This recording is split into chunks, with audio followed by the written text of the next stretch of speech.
বিরাট কোহলির ছেলের সঙ্গে ধোনি অবসর নেবেন। ধোনির অধিনায়কত্ব নিয়ে কটাক্ষ ভক্তদের।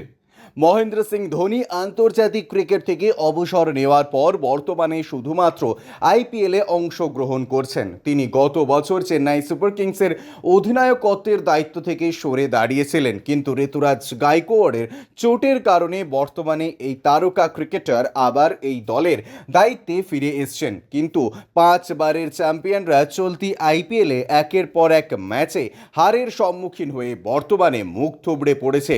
9 ম্যাচের মধ্যে 7 ম্যাচে হারের সম্মুখীন হয়ে প্লে অফের পৌঁছানোর রাস্তা চেন্নাইয়ের জন্য কঠিন হয়ে গেছে। ফলে ধোনির অধিনায়কত্ব নিয়ে সোশ্যাল মিডিয়ায় ক্রিকেট ভক্তরা প্রশ্ন তুলছেন। ব্যাট হাতেও এই কিংবদন্তি ব্যাটসম্যান চলতি আইপিএলে এখনও জ্বলে উঠতে পারেনি। এই রকম পরিস্থিতির মধ্যেই সুরেশ রায়না নিশ্চিত করেছেন যে ধোনি আরও একটি আইপিএল খেলতে চলেছেন। এরপরেই এই মন্তব্য নিয়ে হতাশা প্রকাশ করেছেন ক্রিকেট ভক্তরা।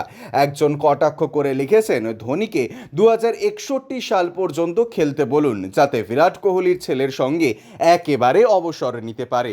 Bureau report, UJ news.